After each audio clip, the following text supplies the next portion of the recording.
ధ్యానం చేస్తూ ఉన్నాము. అపోస్తలుడైన పౌలు ఫిలిప్పీలకు రాసిన పత్రిక 3వ అధ్యాయం 12వ వచనములో, నేను దేని నిమిత్తం క్రీస్తు యేసు చేత పట్టబడితేనో దానిని పట్టుకొనవలనని పరిగెత్తుచున్నాను. అపోస్తలుడైన పౌలు దేని నిమిత్తం నేను పట్టబడితేనో దాని కొరకు పరిగెత్తుచున్నాను అన్నాడు. నేను పరిగెత్తుచున్నాను అన్నాడు.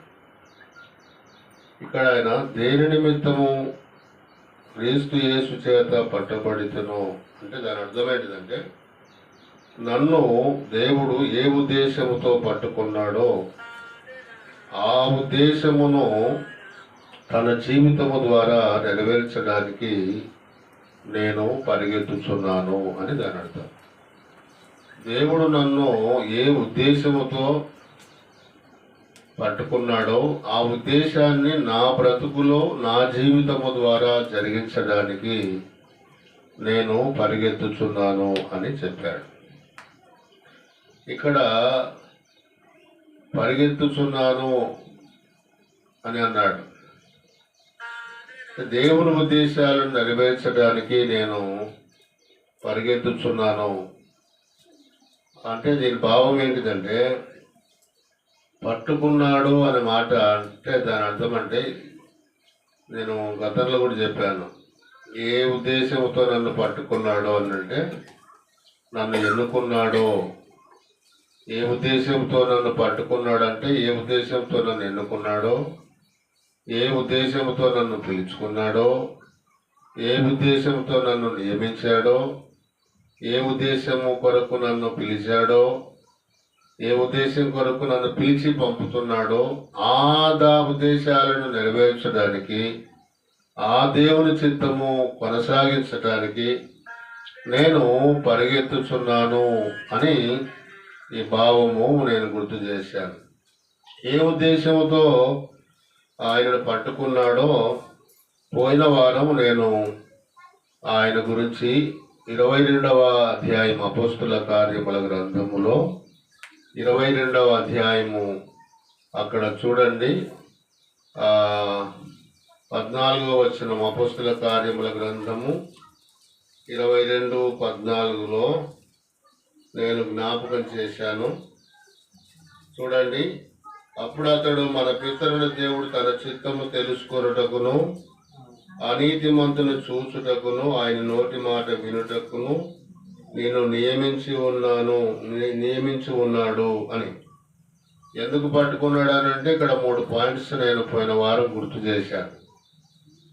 ఇక్కడ కూడా మరి పౌలు 22వ అధ్యాయంలో తాను ఏ విధంగా మరి దమస్కు మార్గం దగ్గర మరి దేవునికి పట్టబన్నాడో ఆ వివరాలన్నీ చెబుతూ, నన్ను ఎందుకు పట్టుకున్నాడో, ఎందుకు దమస్కులో నన్ను దర్శించినాడో ఆ వివరాలు చెబుతూ 3 విషయాలు మనము ధ్యానం చేశాం.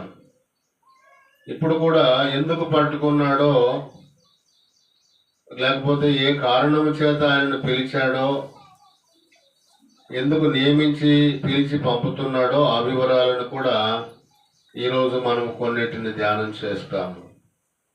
చూడండి, 26వ అధ్యాయం అపోస్తుల కార్యముల గ్రంథము 26వ అధ్యాయం మనము గమనించినట్లయితే 16-18 వచనాలు నేను చదువుతా. చూడండి, అపోస్తుల కార్యముల గ్రంథము 26వ అధ్యాయము 16-18 వచనాలు కలిసి ఉంటాయి. నీవు నన్ను చూచి ఉన్న సంగతిని గూర్చియు నేను నీకు కనబడబోవు సంగతిని గూర్చియు నిన్ను పరిచారకునుగాను సాక్షినిగాను నియమించుటకై కనబడి ఉన్నాను. నీవు లేచి నీ పాదములు మోపి నిలువుము. నేను ఈ ప్రజల వలనను అన్యజనుల వలనను హాని కలగకుండా నిన్ను కాపాడేదను. వారు చీకటిలో నుండి వెలుగులోనికి, సాతాను అధికారం నుండి దేవుని వైపును తిరిగి నా యందలి విశ్వాసము చేత పాపక్షమాపణను పరిశుద్ధపరచబడిన వారిలో స్వాస్థ్యమును పొందినట్లు వారి కన్నులు తెరచుటకై నేను నిన్ను వారి యొద్దకు పంపెదనని చెప్పాను. ఇక్కడ మీరు గమనించినట్లయితే పౌలు ఏ ఉద్దేశంతో పట్టబడినాడో, నియమించినాడో, ఏర్పరచబడినాడో, పిలువబడినాడో, పంపబడుతున్నాడో ఆ వివరాలు ఇక్కడ చెప్పాడు. పౌలు ప్రభువాన్ని ఎవడవు సౌలుగా ఉన్నప్పుడు ఆ దమస్కు గవిని దగ్గర ప్రకాశమానమైన గొప్ప వెలుగు ప్రకాశించినప్పుడు ఆయన కింద పడిపోయాడు. సౌలా సౌలా నీవు నన్ను ఎందుకు హింసించుతున్నావు, మునికోలులకు ఎదురుతానుంటే నీకు కష్టము అన్నప్పుడు ఆయన ప్రభువా నీవెవడవు అని చెప్పన్నప్పుడు ఆయన సమాధానం చెప్పాడు, నీవు హింసించుతున్న యేసును అని ఆయన చెప్పాడు. అప్పుడు పౌలు ఏం చేయాలో, పౌలుని ఎందుకు పట్టుకున్నాడో, ఏ ఉద్దేశాన్ని పట్టుకున్నాడో ఆ సంగతులను పౌలు ఇక్కడ వివరిస్తున్నాడు అన్నమాట. మీరు బాగా వినాలి. ఇక్కడ ఎవరి ఎదుట పౌలు ఇవి చెప్తున్నాడు ఈ సంగతులు? పౌలు అంటే అగ్రిప్ప రాజుతో చెప్తున్నాడు. మీరు 26 మొదటి వచనం చూస్తే అగ్రిప్ప పౌలును చూచి నీ పక్షమున చెప్పుకొనుటకు నీకు సెలవైనదనెను. అగ్రిప్ప రాజు దగ్గర పౌలు నిలబడినాడు. నిలబడినప్పుడు ఆయన మొదట ఎలాగున్నవాడు, తర్వాత మారిన తర్వాత ఎలాగైనాడు, ఈ దేవుని కొరకు ఎలాగ జీవిస్తున్నాడు, తర్వాత ఆయన నమ్ముకోకముందు యేసు ప్రభు దర్శనములో ఆ గవిని దగ్గర, దమస్కు గవిని దగ్గర కనబడక ముందు ఆయన క్రైస్తవులను చంపడానికి అధికారుల దగ్గర సెలవు పొందిపోతున్న సందర్భంలో అక్కడ దేవుడు కనబడిన విధానాలన్నిటినీ కూడా మరి అగ్రిప్ప రాజుకు చెబుతున్నాడు. ఆయన ఎవరు? పౌలు రాజా అని ఆయనకు అన్ని వివరాలు వరుసగా చెబుతూ వచ్చాడు. దేవుడు నన్ను ఎందుకు పట్టుకున్నాడో, దేవుడు నన్ను ఎందుకు నియమించాడో, నన్ను ఎందుకు పిలిచాడో, ఎందుకు నన్ను మళ్ళీ పంపుతున్నాడో ఈ వివరాలన్నీ కూడా అగ్రిప్ప రాజు ఎదుట పౌలు చెబుతున్నాడు. ఈ విషయాలు మీరు గమనించాలి. నీవెవడవు ప్రభువా అని అడిగినప్పుడు నీవు హింసించుతున్న యేసును అని ఆయన చెప్పినప్పుడు అక్కడ చూడండి 16 నుంచి ప్రభువు ఎందుకు పట్టుకున్నాడో, ఏ ఉద్దేశంతో పట్టుకున్నాడో, పౌలు ఏ పని చేయట కొరకు మరి పట్టుకున్నాడో ఈ వివరాలన్నిటిని కూడా వివరంగా చెబుతున్నాడు అన్నమాట. ఇది మీరు బాగా ఆలకించాల్సిన విషయాలు ఇవి. పోయిన వారం ఎందుకు పట్టుకున్నాడో, ఏ ఉద్దేశంతో పట్టుకున్నాడో 22వ అధ్యాయంలో 3 మాటలు చూసాము. ఇక్కడ కూడా యేసు ప్రభు ఏ ఉద్దేశంతో పట్టుకొని నియమించి పంపుతున్నాడో ఆ వివరాలు ఇక్కడ కూడా రాయబడి ఉన్నాయి. 16 నుంచి 18 వచనాలలో ఆయన క్లియర్గా చాలా అంశాలు చెప్పాడు పౌలు. వాటన్నిటిని మనం ఒక్కొక్కటిగా క్షుణ్ణముగా మనము ధ్యానం చేయాల్సిన అవసరం ఉంది. మర్మంగా మరి తెలియనట్టుగా చెప్పడానికి ఏం లేదు. ఇక్కడ మీరు తేటగా మనసు పెట్టి మంచి మనసుతో వాక్యాన్ని వింటే ఏ ఉద్దేశంతో పౌలును పట్టుకున్నాడో, ఎందుకు నియమించి పిలిచి నీ పంపుతున్నాడో వివరాలన్నీ ఆయన చెప్పాడు. వాటిని నేను ఇప్పుడు కొన్నిటిని నేను మీకు గుర్తు చేస్తా. ఈ పూటకి దాదాపు 5 అంశాలు ఇక్కడ ఉన్నాయి. 5 ఉన్నాయి, ఇంకా చాలా కూడా ఉన్నాయి. మన సమయాభావాన్ని బట్టి చెప్పి ముగిస్తా. మళ్ళీ వచ్చే వారము కొన్నిటిని నేను గుర్తు చేస్తా. మన అంశం ఏంటిదంటే అక్కడ ఫిలిప్పీ పత్రిక నుంచి ఇక్కడికి వచ్చాం మనం. నేను దేని నిమిత్తము క్రీస్తు యేసు చేత పట్టబడితేనో దానిని పట్టుకొనుటకు నేను పరిగెత్తుతున్నానన్న మాట. ఏ ఉద్దేశంతో పౌలు పట్టబడినాడో అది చెప్పాడు అక్కడ. ఆ ఉద్దేశాన్ని నెరవేర్చడానికి నా జీవితంలో నేను పరిగెత్తుతున్నాను అన్నాడు. ఏ ఉద్దేశంతో పట్టుకున్నాడో అనే దాన్ని అపొస్తల కార్యముల గ్రంథములో నుండి పౌలుని ఏ ఉద్దేశంతో పట్టుకున్నాడో ఆ వివరాలు మనం ధ్యానిస్తున్నాం అన్నమాట. అది కూడా గుర్తుపెట్టాలి. ఇక్కడ చూడండి, నీవు హింసించుతున్న యేసునని ఆయన చెప్పినప్పుడు 16వ వచనం, నీవు నన్ను చూసి ఉన్న సంగతిని గూర్చియు నేను నీకు కనబడబో సంగతిని గూర్చియు నిన్ను పరిచారకునుగాను సాక్షినిగాను నియమించుటకై నేను కనబడి ఉన్నాను. ప్రభు చెబుతున్న మాటలు అన్నమాట. నీవు లేచి, ఇక్కడ చూడు, ఎందుకు కనపడినాను ఈ మధ్యాహ్న కాల వేళలో, నేను ఎందుకు నిన్ను దర్శించాను, ఎందుకు నిన్ను పట్టుకున్నాను, ఏ ఉద్దేశంతో పట్టుకున్నాను, ఏ ఉద్దేశంతో నియమించాను, నిన్ను పిలుచుకుని ఏర్పరచుకున్నాను, ఆ వివరాలు ప్రభు చెబుతూ ఏమన్నాడు ఇక్కడ, నిన్ను పరిచారకునుగాను సాక్షినిగాను నియమించుటకై కనబడి ఉన్నాను అని చెప్తాడు. ఇవి మళ్ళీ ఎప్పుడైనా ధ్యానం చేద్దాం. ఆ తర్వాత చూడండి, నీవు లేచి నీ పాదములను మోపి నిలువుము. సౌలా, నువ్వు లేచి నిలువు, నీ పాదాలు మోపి నిలువుము అని చెబుతూ ఏమన్నాడు, నేను ఈ ప్రజల వలనను అన్యజనుల వలనను హాని కలగకుండా నిన్ను కాపాడేదను. ఈ ప్రజల వలనను అంటే యూదుల వలనను, వినాలి, ఈ ప్రజల వలనను అంటే యూదుల వలనను అన్యజనుల వలనను హాని కలగకుండా నిన్ను కాపాడేదను అని చెబుతూ ఆయన ఏం చేయాలో ఇక్కడ చెప్తున్నాడు. పౌలు ఏం చేయాలో ఇక్కడ చెప్తున్నాడు. చూడండి, నీవు, వారు అంటే అన్యజనులు లేక యూదులు, చీకటిలో నుండి వెలుగులోనికి రావడానికి, సాతానాధికారం నుండి దేవుని వైపు తిరగడానికి, నా యందలి విశ్వాసము చేత పాపక్షమాపణ పొందడానికి, పరిశుద్ధపరచబడిన వారిలో స్వాస్థ్యము పొందడానికి, వారి కన్నులు తెరుచుటకు నేను నిన్ను వారి యొద్దకు పంపుతున్నాను, అందుకై నేను నిన్ను పట్టుకున్నాను అని చెప్తాడు. అది చూడండి సందర్భం. ఇక్కడ నుంచి మనకు బాగా తేటగా అర్థమవుతుంది వాక్యం. ఇక్కడ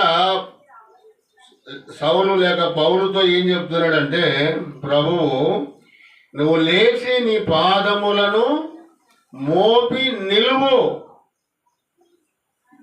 అంటే, ఆయన ఆ మధ్యాహ్న సమయంలో మిక్కిలి తేజస్సు కంటే ప్రకాశమానమైన వెలుగు త్రోవలో ప్రకాశించుట చూచి తిని అన్నాడు కదా. అక్కడ ఆయన కింద పడిపోయినాడు సౌలు. ఎవరు నువ్వు అంటే, నీవు హింసిస్తున్న యేసును అంటే అక్కడ యేసు ప్రభుని హింసిస్తున్నాడా, సౌలు సంఘాన్ని హింసిస్తున్నాడా? క్రైస్తవులను హింసిస్తున్నాడు. కానీ యేసు ప్రభు ఏమంటాడు, సంఘం పక్షాన నీవు నన్ను హింసిస్తున్నావు. ఈరోజు ఇక్కడ ప్రార్థన పెట్టకుండా సౌండ్ తగ్గి అన్న. కొంతమంది సువార్త చెప్తుంటే అడ్డుపడుతున్నారు, కొంతమంది కొడుతున్నారు రాళ్ళతో, కొంతమంది వీలైతే చంపుతున్నారు, రకరకాలుగా చేస్తున్నారు. ఇవన్నీ ఎవరికి చేస్తున్నట్ట? ప్రభు అయిన యేసుక్రీస్తుకే. కాబట్టి ఇక్కడ నీవు హింసించుతున్న యేసును నేను ఎందుకు నీకు కనపన్నానో తెలుసా? నీవు నాకు పరిచారకులుగా ఉండడానికి, నువ్వు నాకు సాక్షిగా ఉండడానికి నేను నీకు కనబడి ఉన్నాను సౌలా. కాబట్టి నీవు లేచి నీ పాదములు మోపి నిలువడము, వారు నిన్ను హాని చేయకుండా నేను నిన్ను కాపాడేదను అని చెప్తాడు. ఒక 2 రెఫరెన్స్లు నేను చూపిస్తా, 2 మాటలకి. నీ పాదములు మోపి నిలువు అన్నాడు. ఒక 2 రెఫరెన్స్లు చూపిస్తా, చదువుతారు ఎవరైనా? ఫాస్ట్గా తీసి చదవాలి. ఎహెజ్కేలు గ్రంథము 2వ అధ్యాయం. ఎహెజ్కేలు గ్రంథము 2వ అధ్యాయము మొదటి వచనం. నరపుత్రుడా, నీవు చక్కగా నిలవబడుము, నేను నీతో మాట్లాడవలెను అని ఆయన నాతో మాట్లాడి ఆత్మ నాలోనికి వచ్చి నన్ను నిలవబెట్టెను. నరపుత్రుడా, నువ్వు చక్కగా నిలవబడుము, నేను నీతో మాట్లాడాలా అని చెప్తాడు. అలా చక్కగా నిలబడినప్పుడు ఆ దేవుని ఆత్మ వచ్చి అతనిని చక్కగా నిలబెట్టాను. నిలబడాలి ప్రభు కొరకు. మనం ప్రభు కొరకు చక్కగా నిలబడితే దేవుని ఆత్మ మనల్ని నిలబెడతారు. చాలా మంది యేసు ప్రభు నమ్ముకోండి అంటే పడిపోతానేమో, జారిపోతానేమో, నిలబడలేనేమో, దేవునికి అవమానం వస్తుందేమో, ఇప్పుడు కాదు నమ్ముకునేది, తర్వాత నమ్ముకుంటా అంటుంటారు. లేదు లేదు, మనల్ని నిలబెట్టేది ఎవరు? దేవుని ఆత్మ నిలబెట్టేది. మన వంతు ఏంటది? నిలబడాలి. యెహోషువతో చెప్తాడు, యెహోషువ గ్రంథంలో దేవుడు, యెహోషువ లేచి నిలబడు, ఎందుకు కుంగిపోయినావు? మోసే నాయకుడు లేడనుకున్నావా? యెహోవానైనా నేను లేననుకున్నావా? మోసే చనిపోతే నీకేమి?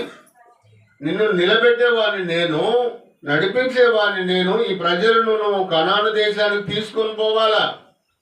లేచి ధైర్యంగా ఉండు, నిబ్బరముగా ఉండు, ధైర్యం తెచ్చుకో అని నిలబెట్టాడు. చాలాసార్లు మనం కృంగిపోతాం, భయపడిపోతాం. ప్రభు మనల్ని నిలబడాలి. దానియేలు గ్రంథము 10వ అధ్యాయం చూడండి. దానియేలు గ్రంథము 10వ అధ్యాయం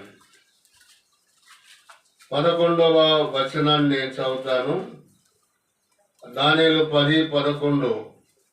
దానియేలు, నీవు బహుప్రియుడవు గనుక నేను నీ యొద్దకు పంపబడి తిని, నీవు లేచి నిలవబడి నేను నీతో చెప్పు మాటలు తెలుసుకొనమనెను. అతడి మాటలు నాతో చెప్పగా నేను వణుకుచూ నిలవబడి తిని. చూడండి, దానియేలు, నువ్వు బహుప్రియుడవు గనుక నేను నీ యొద్దకు పంపబడి తిని, నీవు లేచి నిలవబడుము. కాబట్టి దేవుడు చెబుతున్న మాటలు గమనించాలి. సౌలు లేక పౌలుతో కూడా ప్రభు ఏం చెప్తున్నాడు? నీవు నీ పాదములను మోపి నిలవబడు అని చెబుతేమన్నాడు? నేను ఈ ప్రజల వలనను, అంటే యూదుల వలనను, అన్యజనుల వలనను హాని కలగకుండా నేను నిన్ను కాపాడుతాను. ఈ రోజుల్లో చాలా మంది ఈ సత్యాన్ని మరిచిపోతున్నారు, సువార్త చేయడానికి భయపడుతున్నారు. ఏమన్నా జరుగుతుందేమో అని. జరిగితే మంచిదే, ప్రభు దగ్గరికి వెళ్తాం. స్టెఫెన్ చనిపోయినప్పుడు దేవుడు యేసు ప్రభు లేచి నిలబడినాడంట, ఆహ్వానం పలికినాడంట. ఏమి డైరెక్ట్ పరలోకం అంతే. ఎంత గొప్ప భాగ్యమో చూడండి. కాబట్టి ఏ హాని చేయకుండా నేను నిన్ను కాపాడుతాను. అన్యజనుల వలన, యూదుల వలన నీకు హాని కలగకుండా నేను నిన్ను కాపాడుతాను. ఇర్మియా గ్రంథం చూడండి ఒక మాట. ఇర్మియా గ్రంథం 1వ అధ్యాయం 7వ వచనం నుంచి నేను చదువుతాను. యెహోవా నాకు ఇలాగ సెలవిచ్చెను, నేను బాలుడననవద్దు, నేను నిన్ను పంపవారి యుద్ధకు నీవు పోవలను, నేను నీకు ఆజ్ఞాపించిన సంగతులన్నీ చెప్పవలను, వారికి భయపడకము. నువ్వు వెళ్ళాలయ్యా ఇర్మియా, నువ్వు వెళ్ళాలా. నేను ఎవరి కాడికైతే పంపుతానో వారి కాడికి పోవాలా. నేను నీకు నేను చెప్పిన సంగతులను వారికి చెప్పాలా. భయపడకము, నిన్ను విడిపించుటకు నేను నీకు తోడై ఉన్నాను. ఇదే యెహోవా, నేను పంపుతున్నాను. నువ్వు వారికి భయపడాకు, అన్యజనులకు భయపడాకు, అధికారులకు భయపడాకు, యూదులకు భయపడాకు. నిన్ను విడిపించుటకు నేను నీకు తోడై ఉన్నాను. ఇదే యెహోవా వాక్కు. 9వ వచనం. అప్పుడు యెహోవా చేయి చాపి నా నోరు ముట్టి ఇలాగూ సెలవిచ్చెను, ఇదిగో నేను నీ నోట నా మాటలు ఉంచి ఉన్నాను. పెళ్లగించుటకును, విరగొట్టుటకును, నశింపజేయుటకును, పడద్రోయుటకును, కట్టుటకును, నాటుటకును నేను ఈ దినమున జనముల మీద, రాజ్యముల మీద నిన్ను. ఇంత మంచి మాటలు రాయబడినాయి కదా. భయపడాల్సిన అవసరం ఏముంది? అధైర్యపడాల్సిన అవసరం ఏముంది? దిగులు పడాల్సిన అవసరం ఏముంది? ఎవరు లేరనుకోవాల్సిన పని ఏముంది? దేవుడు మనకు తోడై ఉన్నాడు. ఆయన మనలను నియమించాడు. పౌలును కూడా నియమించి మాట్లాడుతున్నాడు. ఈ జనుల వలనను అన్ని జనుల వలనను నిన్ను కాపాడుతా నేను అని చెప్తున్నాడు. ఇర్మీయా గ్రంథాన్ని చాలా సంవత్సరాల క్రితం నేను ధ్యానం చేశాను, వచనంతో వచనం.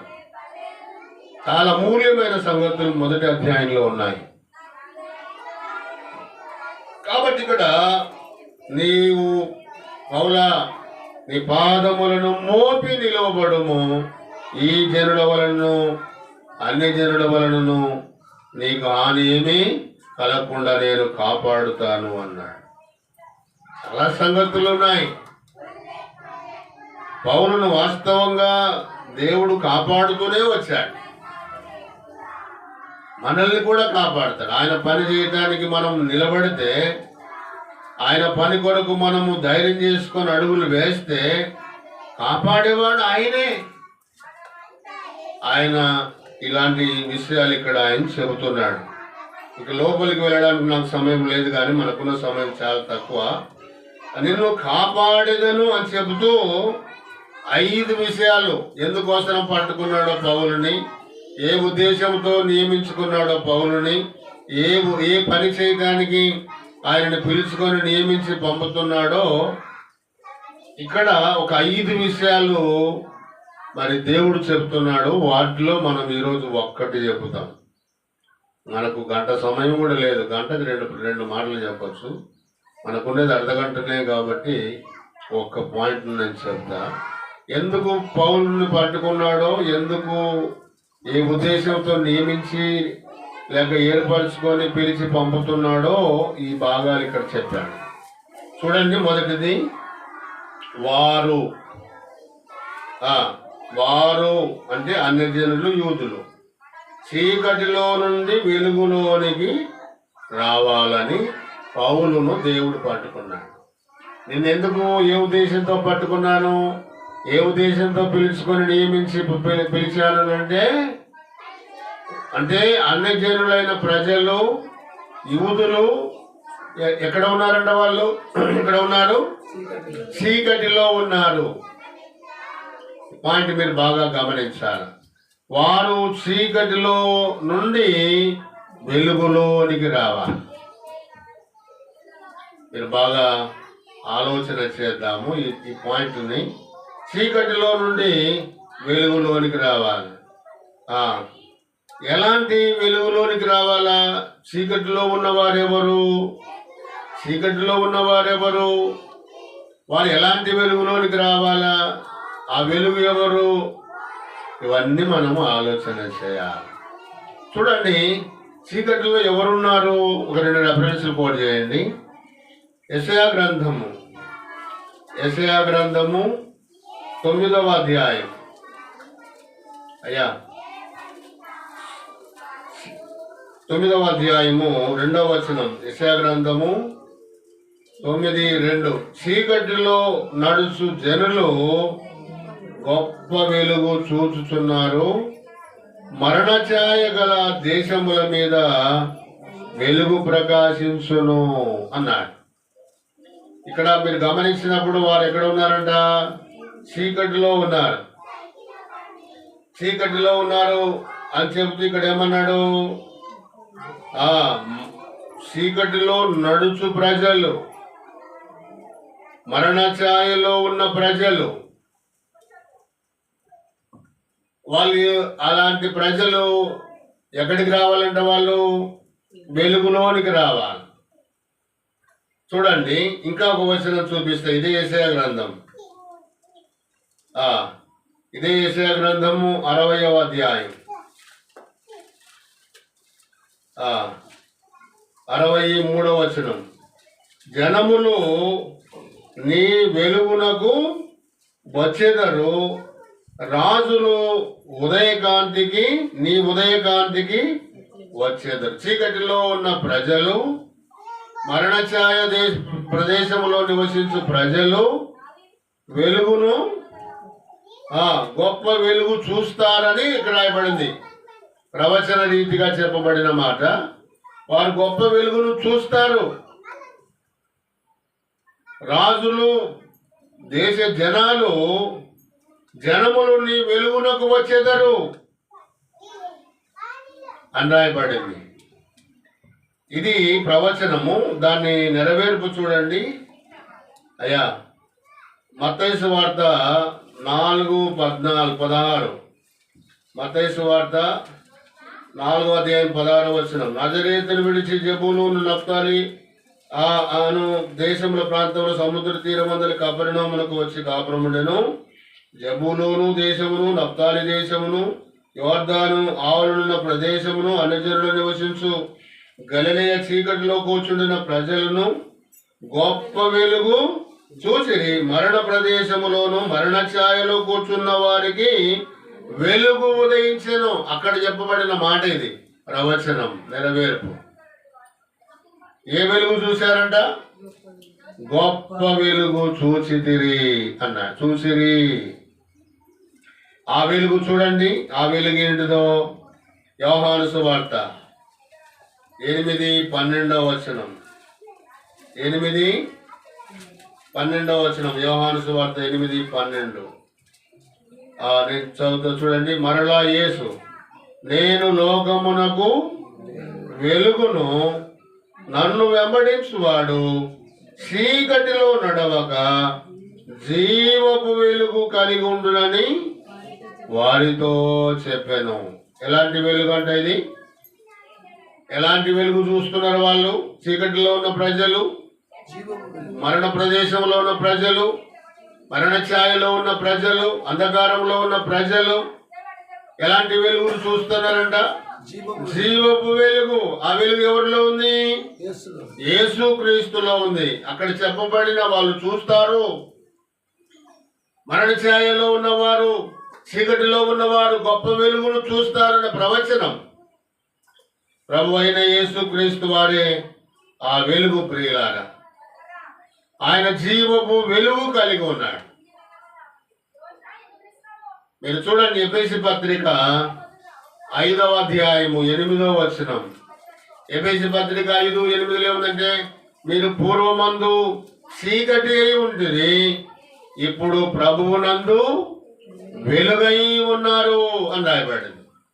పూర్వమందు మనము చీకటి అయి ఉంటుంది, పూర్వమందు మనము అంధకారములో, మరణ ఛాయలో, పాపములో ఉంటుంది. ఇప్పుడు ప్రభువునందు వెలుగు. ఆ వెలుగు ఎలాంటిది? ఆ వెలుగు ఎలాంటిదంటే చూడండి ఒక మాట. అక్కడ జీవపు వెలుగు అన్నాడు. మరొక వచనం చూడండి. పేతురు పత్రిక, 1 పేతురు పత్రిక 2:9 చూడండి. అయితే మీరు చీకటిలో నుండి ఆశ్చర్యకరమైన తన వెలుగులోనికి మిమ్మును పిలిచిన వాడు అని రాయబడి. పూర్వమందు చీకటి అయి ఉంటుంది. ఆ పూర్వమందు ప్రజలందరూ చీకటిలోను, మరణాంధకారములోను, మరణ ఛాయలోను కూర్చున్న ప్రజలు ఆ క్రీస్తు యేసు ద్వారా జీవపు వెలుగులోనికి వచ్చారు. ఆయన వెలుగై ఉన్నారు. అంతేకాదు ఆశ్చర్యకరమైన వెలుగు. అది ఎలాంటి వెలుగు అంటది? ఆశ్చర్యకరమైన వెలుగు. ఈ మాటలు మీరు గమనించాలి. ఇక్కడ నుంచి నేను దాదాపుగా ముగింపులోనికి వస్తాను. ఇక్కడ చూడండి, చీకటిలో కూర్చున్న ప్రజలు వెలుగులోనికి రావాలా? చీకటిలో ఉన్నవారు వెలుగులోనికి రావాలా? మనం చదువుకున్న ఆ వచనం అదే కదా. ఎందుకు ఏర్పరచుకున్నాడు దేవుడు పౌలుని? చీకటిలో నుండి వెలుగులోనికి తీసుకురావడానికి. ప్రజలందరూ ఎక్కడ ఉన్నారంట? చీకటిలో, మరణ ఛాయలో ఉన్నారు. చీకటిలో కూర్చున్న వారు గొప్ప వెలుగు చూస్తారని యెషయా గ్రంథంలో ప్రవచించబడినట్లుగా ప్రభు అయిన యేసుక్రీస్తు వారే గొప్ప వెలుగుగా, ఆయన వెలుగై ఉన్నాడు కాబట్టి వెలుగుగా ఈ లోకానికి వచ్చాడు. ఆయనందు చీకటి ఎంత మాత్రమును. లోకాన్ని రక్షించే రక్షకుడు పాపము లేనివాడు, చీకటి లేనివాడు. నేను లోకానికి వెలుగై ఉన్నాను అన్నాడు. ఆయన జీవపు వెలుగు కలిగిన వాడు. ఆయన వెంబడించేవాడు జీవపు వెలుగా కలిగి ఉంటాడు. ఆయన నమ్మిన వారు వెలుగై ఉంటారు. పూర్వమందు చీకటి ఉన్నా ఇప్పుడు ప్రభువునందు వెలుగై ఉంటారు. ఆ వెలుగు ఫలాలేంటివంటే నీతి సత్యం అను వాటిలో మరి కనబడతాయి అని బైబిల్ చెప్తారు. కాబట్టి వెలుగు ఎలాంటి వెలుగు అంటే మనం ఎలాంటి వెలుగు అయి ఉన్నామంటే చీకటిలో నుండి ఆశ్చర్యకరమైన వెలుగు అయి ఉన్నాము. ఆ వెలుగు అయి ఉన్న మనం ఏం చేస్తామంటే దేవుని గుణాతిశయములను ప్రచురిస్తాం. ఎవరు ప్రచురిస్తారు? ఎవరు దేవుని గుణాతిశయాలను ప్రచురమ చేస్తారు అంటే ఆశ్చర్యకరమైన వెలుగుగా మార్చబడిన వారు. వెలుగై ఉన్న ప్రజలు దేవుని గుణాతిశయములను చూడండి. వెలుగు మిమ్మును పిలిచిన వారి గుణాతిశయములను ప్రచురము చేయ నిమిత్తము ఏర్పరచుకున్నాడంట మనల్ని చీకటిలో నుండి. ఎందుకు పిలుచుకున్నాడు నిన్ను? ఎందుకు నిన్ను రక్షించాడు? ఎందుకు చీకటి పాపాలను, మరణ పాపాలను, అంధకారాన్ని తొలగించి వెలుగులోనికి నిన్ను ఎందుకు తీసుకొచ్చినాడు? నీకెందుకు రక్షణ ఇచ్చి ఏర్పరచుకున్నాడంటే ప్రభు యొక్క గుణాతిశయములను ప్రచురపరచాలనేమో. ఆయన గుణాలను నువ్వు ఎరగాల, ఆయన గుణాలను నువ్వు అనుభవించాలా, ఆయన గుణగణాలను నువ్వు ఆస్వాదించి అనుభవించాలా. అంతేకాదు అవి అవలంబించాలి, అనుసరించాలి ఆయన గుణగణాల ప్రకారంగా. ఆ తర్వాత నీవు ఆయన గుణాతిశయాలను లోకానికి ప్రచురము చేయాలి. అందుకొనకే దేవుడు మనలను ఏర్పరచుకున్నాడు. ప్రియులారా, ఆశ్చర్యకరమైన వెలుగులోనికి మనలను ఆయన పిలిచాడు. ఎందుకు పిలిచాడు? ఆశ్చర్యకరమైన వెలుగులోనికి మనల్ని ఎందుకు పిలిచినాడు? ఎందుకు పిలిచినాడంటే చీకటిలో ఉన్న ప్రజలను, మరణాంధకారములో ఉన్న ప్రజలను, మరణ ఛాయలో ఉన్న ప్రజలను వెలుగులోనికి పిలిచడానికి, నడిపించడానికి నిన్ను ఆయన వెలుగుగా చేశాడు. నిన్ను ఆయన జీవపు వెలుగుగా చేశాడు ఆయన. ఇప్పుడు నువ్వేమై ఉన్నావో తెలుసా? వెలుగై ఉన్నావు. ఒక మాట చూడండి, మత్తయి సువార్త 5:14. మత్తయి సువార్త చూడండి, ప్రభువే మన గురించి చెప్పిన మాట. 5వ అధ్యాయం 14. మీరు లోకమునకు వెలుగై ఉన్నారు. ఆయన లోకానికి వెలుగై ఉన్నారు. మనము ఆయన నమ్మిన మనము జీవపు వెలుగై ఉన్నాము. మనము ఆశ్చర్యకరమైన వెలుగై ఉన్నాము. నీతి ఫలాలను కలిగి ఉన్నాము. మనము లోకానికి వెలుగై ఉన్నాము అంటే అర్థం ఏంటిది? లోకము చీకటిలో, లోకానికి మనము వెలుగును మరి ఇచ్చే ప్రజలముగా సంఘం ఉంది. బాగా గమనించాలి. నీవు ఒక వెలుగు లోకానికి, నేను లోకానికి ఒక వెలుగునైతే.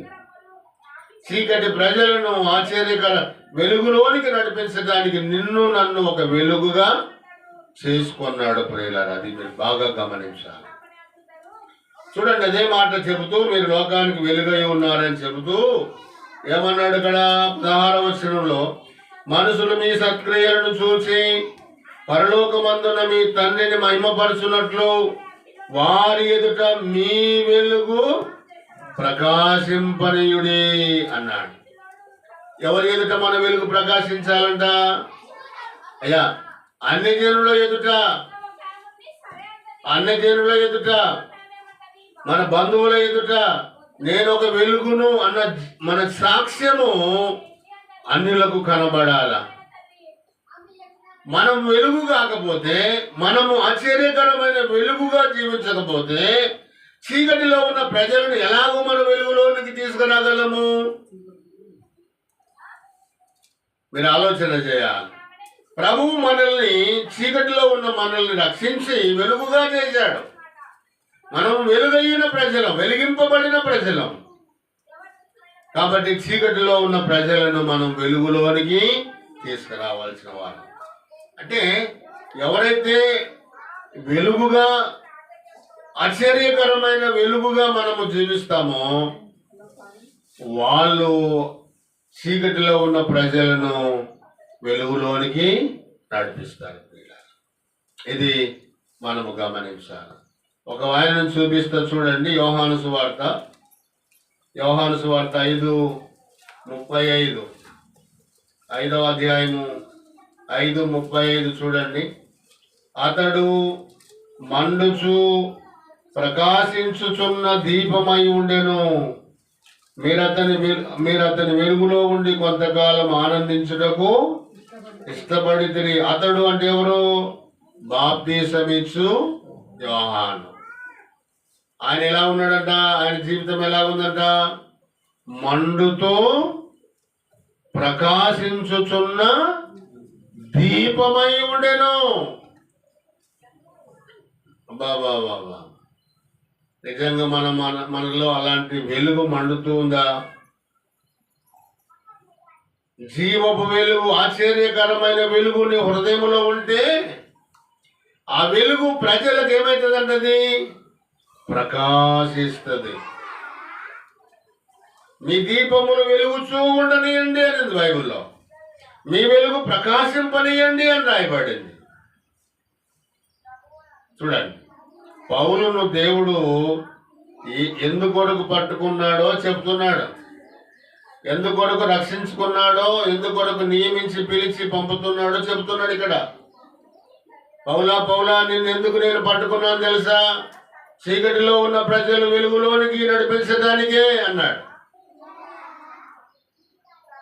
ఈ రోజుల్లో చాలా మంది సువార్త చెప్పడానికి వెళుతున్నారు. సువార్త చెప్పే వాళ్ళు ఎలా ఉండాలా? చీకటిగా ఉండాలనా, వెలుగుగా ఉండాలనా? వెలుగు అంటే అర్థం ఏంటిదంటే సాక్ష్యం. క్రీస్తును పోలి, క్రీస్తు వలె, క్రీస్తు పరిశుద్ధత, క్రీస్తు ప్రేమ, క్రీస్తు అనుభవ, క్రీస్తు తగ్గింపు. జీవితాలు సరిగా లేకుండా సువార్త చెప్తున్నారు. కుటుంబంలో సాక్ష్యం లేకుండా సువార్త చెప్తున్నారు. గేర్లో సాక్ష్యం లేకుండా సువార్త చెప్తున్నారు. వ్యక్తిగతంగా తనకు తాను సాక్ష్యం లేకుండా తన మనసాక్షికి దోషారోపణ కలిగి కూడా సువార్త చెప్తున్నారు. లోకములో ఉన్న చీకటి ప్రజలు వెలుగులోనికి రావాలంటే ఆశ్చర్యకరమైన వెలుగుగా మనం బ్రతికినప్పుడే చీకటి ప్రజలు మన దగ్గరికి వస్తారు. ప్రభు ముందే చెప్పాడు, జనములు వెలుగునద్దకు వచ్చేదరు. ఎవరు ఆ వెలుగు? సంఘమే. ఆయన నమ్మిన ప్రజలే వెలుగుగా మనల్ని చేశాడు. ఆయన వెలుగు, ఆయన ఎందుకు వచ్చిన మనము వెలిగించబడినాము. ఇప్పుడు లోకానికి మనమే వెలుగై ఉన్నాము. ఆ వెలుగు నీలో ఉందా? ఆ వెలుగు ప్రకాశం నీలో నుండి ప్రకాశిస్తుందా? మనం ఆలోచన చేయాలి ప్రియులారా. ఈ బాప్తీసం ఇచ్చి యోహాను కొంతకాలమే బ్రతికినాడు. 30 ఏళ్ళు అడవిలో తేనె మిడతలు తినుకుంటూ ఆత్మచేత నింపబడుతూ సమయం వచ్చినప్పుడు 30 సంవత్సరాల తర్వాత ఆయన సమాజంలోకి వచ్చాడు. యోర్దాను నది తీర ప్రాంతంలో యేసుక్రీస్తు కొరకు మండుతూ ఉన్నాడు ఆయన. అర్థమైందా? మండే వ్యక్తులు పాపాన్ని సహించలేరు. మండే వ్యక్తులు ప్రభు కొరకు ధైర్యంగా క్రీస్తును చూపిస్తారు. ఆయన పాపాన్ని ఖండించాడు హెరోదు విషయంలో. నువ్వు నీ తమ్ముని భార్యను ఉంచుకోవడం కరెక్ట్ కాదు అని ఖండించాడు. మండేవారు పాపాన్ని సహించలేరు. చూడండి, క్రీస్తు యేసును ధైర్యంగా ప్రకటించిన వాడు, ఇదిగో ఒక పాపములను మోసుకొని పోవు దేవుని గొర్రె పిల్ల. ఆయన ఎచ్చవలసి ఉంది, నేను తగ్గవలసి ఉంది. ఆయన చెప్పుల వారు విప్పుటకైనను నేను. ఆయన ప్రభు కొరకు మండుతూ ఉన్నాడు. బాప్తీసం ఇచ్చి యోహాను. మరి నువ్వెంత? మనం ఎప్పుడు మండుతుంది తెలుసా? ఆదివారం రోజు మండుతాం. ఎప్పుడు మండుతుంది తెలుసా? బాగా క్రిస్మస్ వచ్చినప్పుడు మండుతాం. మండుతాం. పండగలకే మనం బాగా మిగతా రోజులల్లా చల్లబడి తీవ్రత మనకుండాలి. పౌలు ఎథెన్స్ పట్టణానికి వచ్చినప్పుడు వాళ్ళని చూసి ఆ విగ్రహము, ఆ పట్టణం ఎథెన్స్ పట్టణం విగ్రహములతో నిండి ఉండే చూసి పరితాపం పట్టలేకపోయినాడంట. అయ్యో ఈ ప్రజలు ఎంత నరకాగ్ని గుండానికి జోగుతున్నారయ్యా అని ఆయన మనసులో పరితాపం పట్టలేకపోయింది. చెప్తుంటా సత్యరాజు వీళ్ళకి, ఈ ప్రజలను చూడండి, ఏరియాలో ఉన్న ప్రజలకు ఎవరు దేవుడు లేడు. ప్రభు అయిన యేసు క్రీస్తును మనం ప్రకటించాలా, ఇంటింటికి వెళ్ళాలా, క్రీస్తును చూపించాలా, ప్రకటించాలా. కాబట్టి మనము వెలుగుగా ఉన్నాము. వెలుగు జీవితాన్ని జీవించకపోతే చీకటి ప్రజలను ప్రభు వైపు తిప్పడము చాలా కష్టం. చాలా కష్టం ప్రభు దగ్గరికి నడిపించాలని. మనము వెలుగుగా ఉన్నప్పుడే చీకటి ప్రజలను వెలుగు దగ్గరికి తీసుకురావచ్చు. రాత్రి ఈడ విజ్ఞాపన చేసినప్పుడు బయట బార్లైట్ వేసినాం.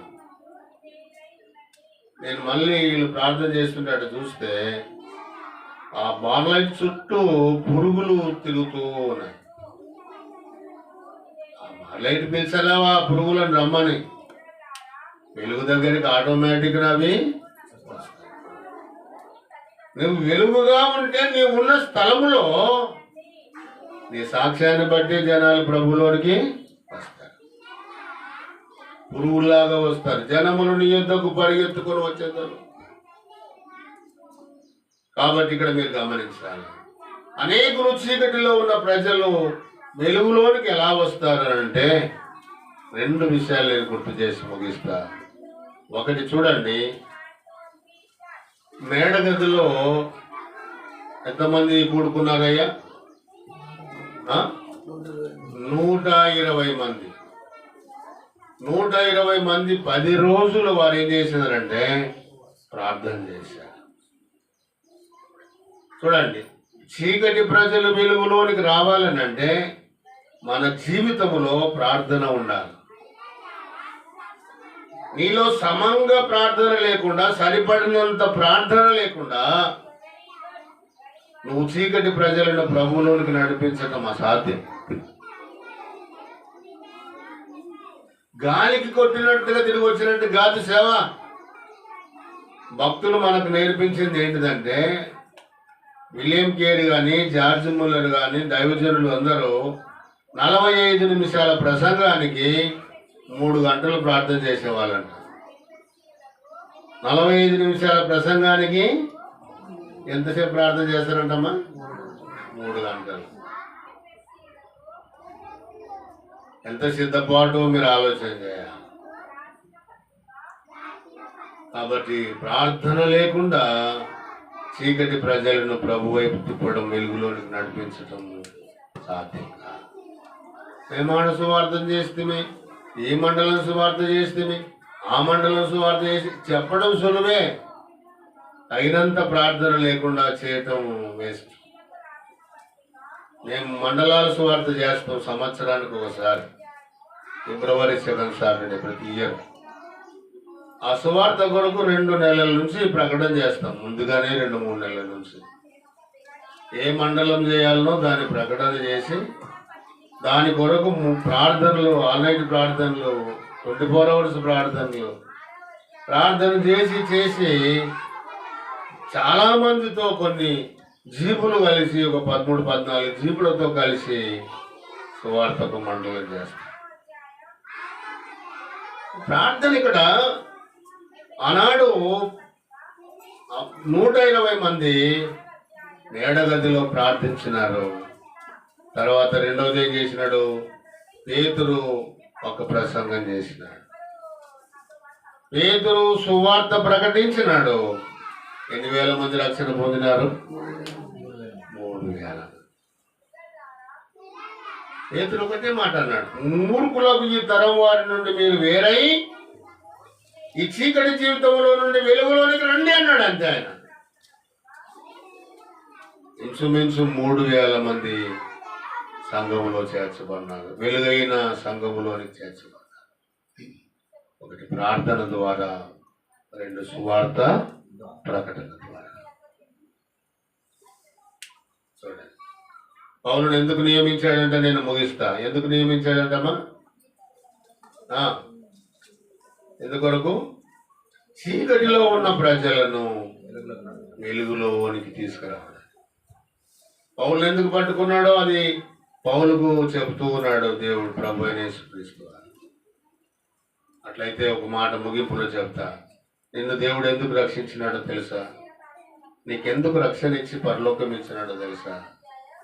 నీ ద్వారా, నీ వెలుగుమయమైన జీవితము ద్వారా, నీ ప్రార్థనా జీవితము ద్వారా, నీ పరిశుద్ధమైన భక్తి జీవితము ద్వారా ఒక్క చీకటిలో ఉన్న ఒక్క పాపినైనా ప్రభు దగ్గరికి, వెలుగైన ప్రభు దగ్గరికి నీవు వెలుగుగా ఉండి నడిపించడానికే నిన్ను నన్ను రక్షించాడు. ఆలోచన చేయాలి. మరి ఆ పనిలో నువ్వు ఉన్నావా? చీకటిలో ఉన్న ప్రజలను నడిపించడానికి, వెలుగులోనికి నడిపించడానికి నువ్వు ఉన్నావా?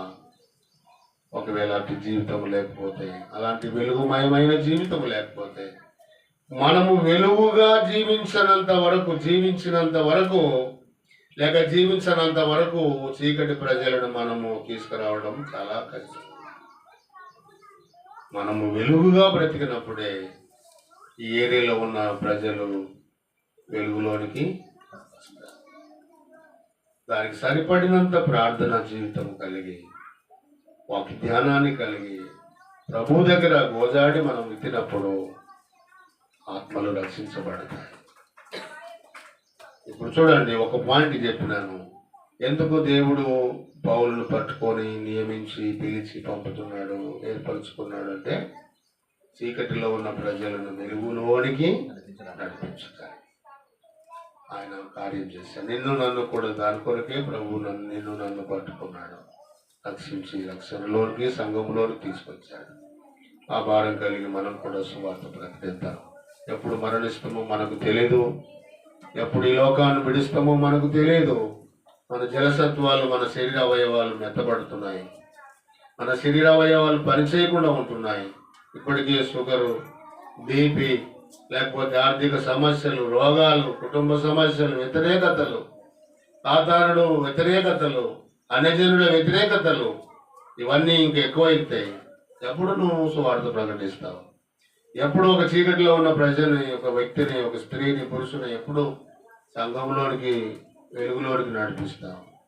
సమయం లేదయ్యా, మనం ప్రభు కొరకు జీవించాలా, ప్రభు కొరకు అనేకులను నడిపించాలి, ప్రభు దగ్గర చూపించాలయ్యా. ఇదో ఈ వ్యక్తి నేను ప్రభులోకి, నేను నీలోకి తీసుకొచ్చిన, ఈ వ్యక్తిని ప్రభులోకి తీసుకొచ్చిన అని చెప్పగలవా? అలా చెప్పకపోతే మనం అవమానము, సిగ్గుపడతాం, తలదించుకుంటాం దేవుని దగ్గర. ఇన్నేళ్ళు సేవ చేసి ఒక ఆత్మను కూడా తీసుకోకపోతే, ఇన్నేళ్ళు మనం రక్షించబడి ఒక వ్యక్తిని కూడా ప్రభులోకి నడిపించుకోకపోతే ఏ ప్రయోజనము? ఆలోచించి ప్రభు కొరకు మనం బ్రతకాలని ప్రభు కోరుతున్నాడు. దేవుడు తన మాటలు దీవించుకుంటాడు.